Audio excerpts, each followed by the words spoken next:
What's the millennial question? Apparently, millennials, as a generation, which is a group of people who were born approximately 1984 and after, um, are tough to manage. And they're accused of being entitled and narcissistic and self-interested, unfocused, lazy. But entitled is the big one. And because they confound leadership so much, what's happening is leaders are asking the millennials, what do you want? And millennials are saying, we want to work in a place with purpose, love that. We want to make an impact, whatever that means. We want free food and beanbags.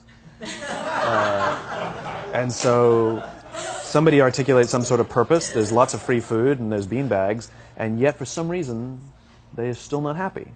And that's because they're missing. There's a missing piece. What I've learned is that I can break it down into four pieces. Right? There are four things, four characteristics.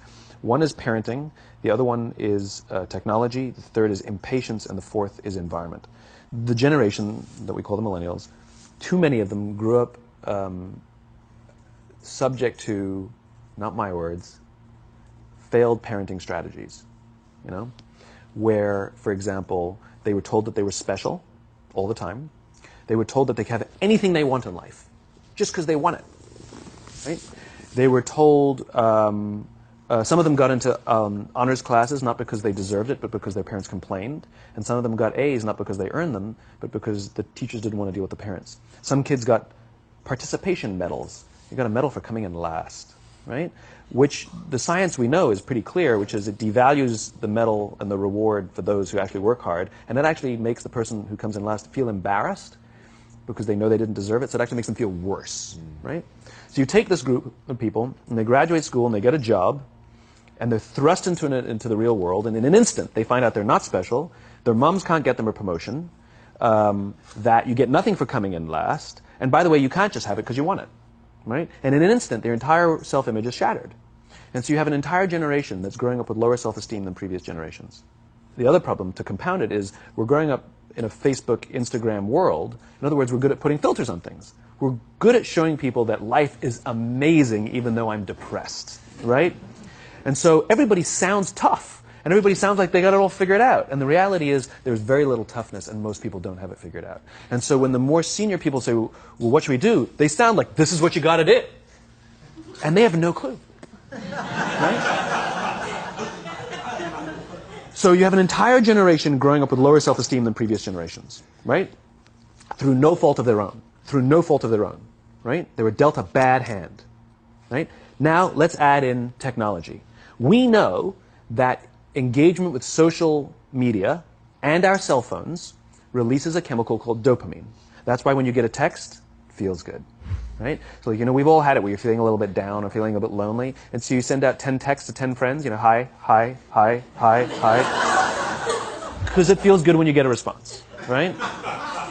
Right? It's why we count the likes. It's why we go back 10 times to see if my Instagram is growing slower. Did I do something wrong? Do they not like me anymore? Right? The trauma for young kids to be unfriended. Right? Because we know when you get a hit of dopamine, which feels good. It's why we like it. It's why we keep going back to it. Dopamine is the exact same chemical that makes us feel good when we smoke, when we drink, and when we gamble. In other words, it's highly, highly addictive. Right?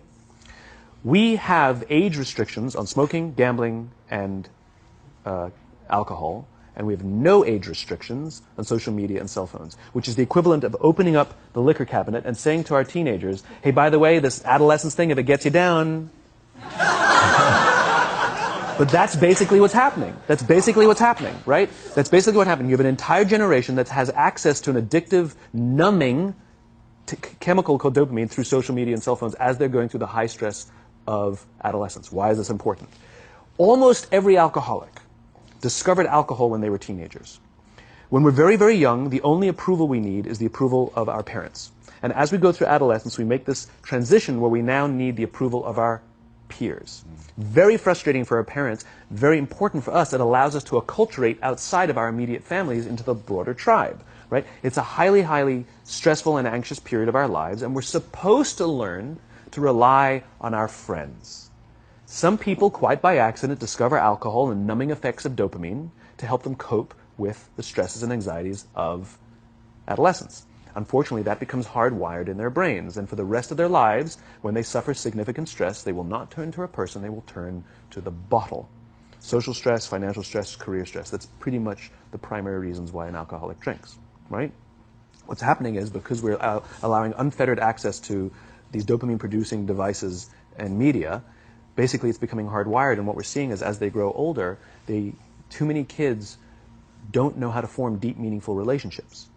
Their words, not mine. They will admit that many of their friendships are superficial. They will admit that their friends, that they don't count on their friends, they don't rely on their friends, they have fun with their friends, but they also know that their friends will cancel on them if something better comes along. Deep, meaningful relationships are not there because they never practice the skill set, and worse, they don't have the coping mechanisms to deal with stress. So when significant stress starts to show up in their lives, they're not turning to a person, they're turning to a device, they're turning to social media, they're turning to these things which offer temporary relief. We know, the science is clear, we know that people who spend more time on Facebook suffer higher rates of depression than people who spend less time on Facebook. Right? These things balanced. Alcohol is not bad, too much alcohol is bad. Gambling is fun, too much gambling is dangerous. Right? There's nothing wrong with social media and cell phones. It's the imbalance. Right? If you're sitting at dinner with your friends and you're texting somebody who's not there, that's a problem. That's an addiction. If you're sitting in a meeting with people you're supposed to be listening to and speaking, and you put your phone on the table, face up or face down, I don't care, that sends a subconscious message to the room that you're just not that important to me right now. Right? That's what happens. And the fact that you cannot put it away is because you are addicted. Right? If you wake up and you check your phone before you say good morning to your girlfriend, boyfriend, or spouse, you have an addiction. And like all addiction, in time, it'll destroy relationships, it'll cost time, and it'll cost money, and it'll make your life worse. Right? So you have a generation growing up with lower self-esteem that doesn't have the coping mechanisms to deal with stress. Right? Now you add in the sense of impatience. Right? They've grown up in a world of instant gratification. You want to buy something, you go on Amazon, it arrives the next day. You want to watch a movie? Log on and watch a movie. You don't check movie times. You want to watch a TV show? Binge. You don't even have to wait week to week to week. Right? I know people who skip seasons just so they can binge at the end of the season. Right? Instant gratification. You want to go on a date? You don't even have to learn how to be like, hey. You don't even have to learn and practice that skill. You don't have to be the uncomfortable one who says yes when you mean no and says no when you mean no, but yes when you... You don't have to swipe right. Bang, I'm a stud. Right? You don't have to learn the social coping mechanisms. Right? Everything you want, you can have instantaneously. Everything you want, instant gratification. Except job satisfaction and strength of relationships, there ain't no app for that. They are slow, meandering, uncomfortable, messy processes. And so I keep meeting these wonderful, fantastic, idealistic, hardworking, smart kids. They've just graduated school. They're in their entry-level job. And I sit down with them and I go, how's it going? They go, I think I'm going to quit. I'm like, why? They're like, I'm not making an impact. I'm like, you've been here 8 months. You know? It's as if they're standing at the foot of a mountain and they have this abstract concept called impact that they want to have in the world, which is the summit. What they don't see is the mountain. I don't care if you go up the mountain quickly or slowly, but there's still a mountain. And so what this young generation needs to learn is patience. That some things that really, really matter, like love, or job fulfillment, joy, love of life, self-confidence, a skill set, any of these things, all of these things take time. Sometimes you can expedite pieces of it, but the overall journey is arduous and long and difficult. And if you don't ask for help and learn that skill set, you will fall off the mountain. Or you will, the worst case scenario, and we're already seeing it, the worst case scenario is we're seeing an increase in suicide rates. We're seeing an increase in this generation. We're seeing an increase in accidental deaths due to drug overdoses. We're seeing more and more kids drop out of school or take leaves of absence due to depression. Unheard of. These are all, this is really bad. The best case scenario, those are all bad cases, right? The best case scenario is you'll have an entire population growing up and going through life and just never really finding joy. They'll never really find deep fulfillment in work or in life. They'll just waft through life, and it'll be just, it's fine. How's your job? It's fine. It's the same as yesterday. How's your relationship? It's fine. Like that's the best case scenario. Which leads me to the fourth point, which is environment. Which is we're taking this amazing group of young, fantastic kids who are just dealt a bad hand. It's no fault of their own. And we put them in corporate environments that care more about the numbers than they do about the kids. They care more about the short-term gains than the long-term life of this young human being. We care more about the year than the lifetime, right? And so we are putting them in corporate environments that aren't helping them build their confidence, that aren't helping them learn the skills of cooperation, that aren't helping them overcome the challenges of a digital world and finding more balance, that isn't helping them overcome the need to have instant gratification and teach them the joys and impact and the fulfillment you get from working hard on something for a long time that cannot be done in a month or even in a year. And so we're thrusting to them in corporate environments, and the worst part about it is they think it's them. They blame themselves. They think it's them who can't deal. And so it makes it all worse. It's not. I'm here to tell them it's not them. It's the corporations. It's the corporate environments. It's the total lack of good leadership in our world today that is making them feel the way they do. They were dealt a bad hand, and I hate to say it, but it's the company's responsibility. Sucks to be you. Like, we have no choice, right?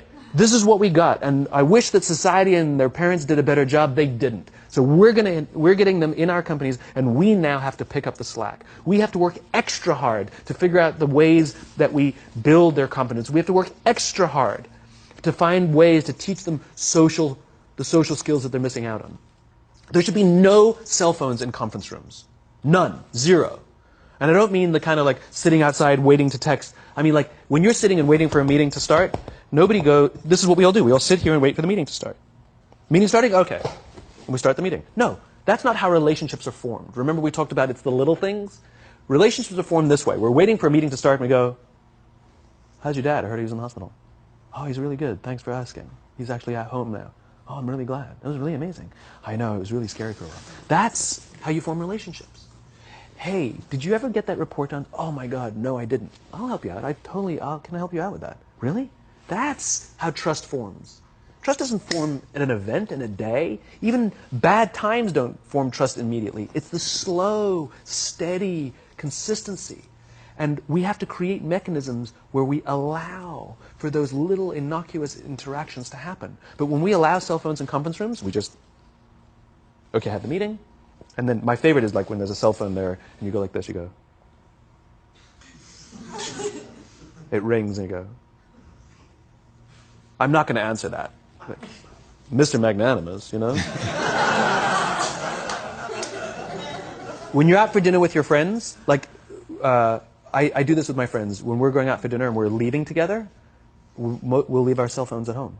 Who are we calling? Maybe one of us will bring a phone in case we need to call an Uber or take a picture of our meal. That's what I was saying. Come on. I mean, I'm an idealist, but I'm not insane. You know? At a heathen. I mean, it looked really good. We'll take one phone. And so it's like an alcoholic. The reason you take the alcohol out of the house is because we cannot trust our willpower. We're just not strong enough. But when you remove the temptation, it actually makes it a lot easier. And so when you just say, don't check your phone, people literally will go like this. And somebody will go to the bathroom, and what's the first thing we do? Grab the phone. Because I wouldn't want to look around the restaurant for a minute and a half, you know? But if you don't have the phone, you just kind of enjoy the world. And that's where ideas happen. The constant engagement is not where you have innovation and ideas. Ideas happen when our minds wander and we go, and you see something, I bet they could do that.